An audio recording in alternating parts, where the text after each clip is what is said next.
ফরিদপুরের পঞ্চপল্লীতে নির্মাণ শ্রমিক দুই ভাই হত্যাকাণ্ডে স্থানীয় জনপ্রতিনিধি সহ অনেক এলাকাবাসী সরাসরি জড়িত ছিল। তবে আগুনের ঘটনায় দুই ভাই সহ অন্য শ্রমিকদের জড়িত থাকার প্রমাণ মেলেনি। প্রত্যক্ষদর্শী না পাওয়ায় আগুন কিভাবে লাগলো বিষয়টি খুঁজে বের করা সম্ভব হয়নি। ঘটনার ২৪ দিন পর তদন্ত প্রতিবেদনে উঠে এসেছে এমন তথ্য।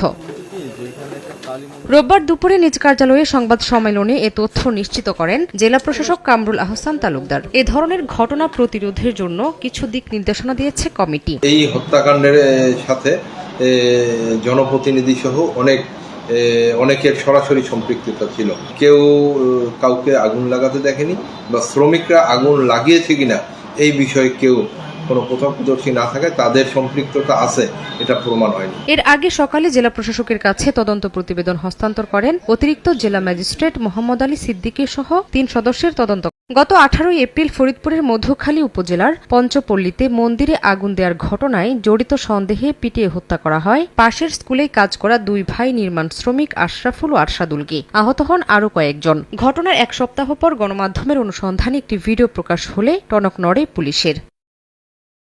মোবাইলে ধারণকৃত ফুটেজে দেখা যায় নির্মমভাবে পিটিয়ে হত্যা করা হয় দুই সহোদরকে। সেই কক্ষে দাঁড়িয়ে মারধরের নেতৃত্ব দিচ্ছেন স্থানীয় দুই জনপ্রতিনিধি। হত্যাকাণ্ডের ২৪ দিন পার হলেও মূল অভিযুক্ত ইউপি চেয়ারম্যান শাহ আসাদুজ্জামান তপন ও ইউপি সদস্য অজিত বিশ্বাসকে গ্রেফতার করতে পারেনি পুলিশ। এ ঘটনায় ক্ষোভ বিরাজ করছে নিহতদের স্বজন ও এলাকাবাসীর মাঝে। মূল যে আসামিগুলো এইগুলা ধরা যাচ্ছে না, কিন্তু আজ আমার ছেলের জন্য যারা আজ মাঠে নামছে এবং কান্নাকাটি করতেছে এদের অ্যারেস্ট হচ্ছে পুলিশ।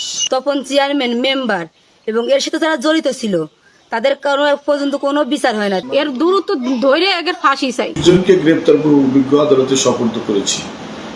বাকি যারা এই ঘটনায় জড়িত আছে তাদেরকে আমরা গ্রেপ্তারের চেষ্টা অব্যাহত আছে। এই ঘটনায় মধুখালী থানায় ৩টি মামলা দায়ের করা হয়েছে। এ পর্যন্ত গ্রেফতার হয়েছেন ৩১ জন।